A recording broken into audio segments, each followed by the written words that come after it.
সরকারি প্রতিষ্ঠান এবং বেসরকারি খাত পারস্পরিক আস্থা, স্বচ্ছতা ও জবাবদিহিতার ভিত্তিতে একসঙ্গে কাজ করতে হবে। তাহলে রাষ্ট্রীয় সম্পদের সর্বোচ্চ ব্যবহার নিশ্চিত হবে।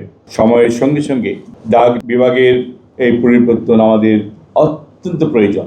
একটু আগে আমাদের সচিব মহোদয় বলে গেছেন ডাক বিভাগকে নিয়ে আমরা কিভাবে এটিকে আপগ্রেড করার চেষ্টা করছি, কিভাবে আমরা নগদ এবং ডাক বিভাগকে ইন্টিগ্রেট করার চিন্তা ভাবনা করছি। সেই লক্ষ্যে প্রচলিত ডাক সেবার পাশাপাশি ডিজিটাল সেবা, আর্থিক সেবা এবং আধুনিক প্রযুক্তি নির্ভর নানা উদ্যোগের মাধ্যমে দেশের মানুষের কাছে আরও কার্যকরভাবে পৌঁছে দেওয়ার উদ্যোগ গ্রহণ করা হচ্ছে এবং বেশ কিছু কার্যক্রম ইতিমধ্যে চালু হয়েছে।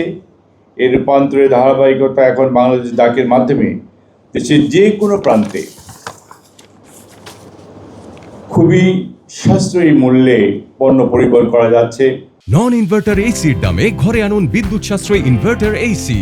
এখন 1.5 ton my one inverter AC মাত্র 48,900 টাকা পাওয়া যাচ্ছে মিনিস্টার শোরুমে, যা মানুষের জীবনকে আরো সহজ ও সাশ্রয়ী করে তুলবে। একটু আগে আমি আবার বলছি, আমাদের সচিব মহোদয় বললেন আমরা 1/3 এমনি নর্মাল যারা পার্সেল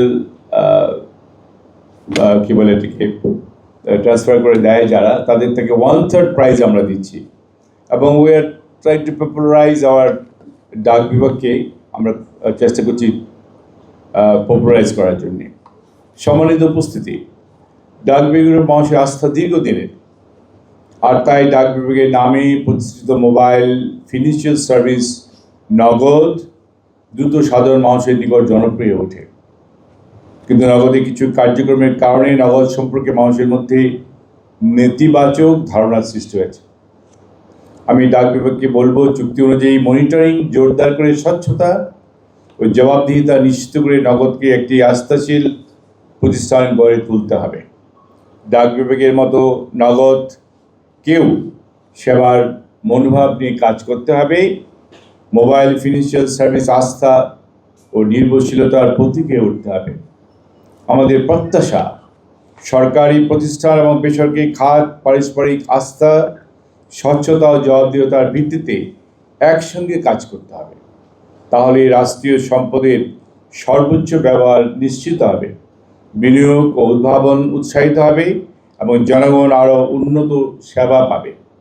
আজকে ডাক বিভাগের সাথে নগদ যে রেভিনিউ শেয়ারিং করছে, ভবিষ্যতে তাদের প্রযুক্তিগত সক্ষমতা, সেবার মান মানসিকতা, স্বচ্ছতা ও জবাবদিহিতার মাধ্যমে তা বহুগুণে বৃদ্ধি পাবে। আমি ইতিমধ্যে শুনেছি প্রায় আমাদের এখানে আলোচনা এসছে প্রায় 9 কোটি ক্লায়েন্টস। এই 9 কোটি ক্লায়েন্টস অনেক ক্লায়েন্টস, এবং সেখানে বোধ হয় 3 কোটি ক্লায়েন্টস শুনেছি ফিক্সড ক্লায়েন্টস রয়ে গেছে আমাদের। এটা একটা হিউজ ব্যাপার। নগদ যেহেতু সরকারের নগদ বলেই কিন্তু মানুষের একটা আস্থা আছে, এই জন্য কিন্তু মানুষ আমাদের কাছে আসছে, দিন দিন আসছে, বাড়ছে। একটা আমাদের প্রশাসক সাহেব বললেন যে এটিকে যদি আর একটু সফটওয়্যার, পুরনো সফটওয়্যার নাকি রয়ে গেছে, এটা যদি উন্নতি করা যায় তাহলে বোধহয় নগদের ক্লায়েন্টস আরও বাড়বে।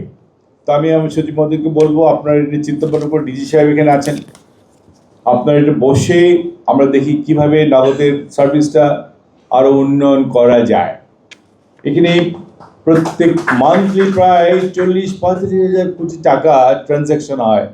It's a lot of money, এবং এটাকে আরও এগিয়ে নিয়ে যাবে, সুযোগ আছে সেখানে।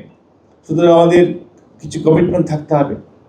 আমরা যদি আমরা কমিটমেন্ট রেখে আমাদের আরও ভালো সার্ভিসটা দিই জনগণকে, কারণ জনগণের কিন্তু একটা আস্থা আছে, কারণ জনগণ জানে এটা একটা সরকারের প্রতিষ্ঠান, সরকারের প্রতিষ্ঠানের উপরে কিন্তু জনগণের আস্থা আছে। সুতরাং আমরা যদি সার্ভিসটাকে আরও ভালো করি, আর একটু যদি সফটওয়্যারটিকে আরও উন্নতির দিকে নিয়ে যাই, আরও লেটেস্ট কোনো সফটওয়্যার নিয়ে আসি, নিশ্চয়ই আমরা নগদকে আরও সামনের দিকে এগিয়ে নিয়ে যেতে পারবো।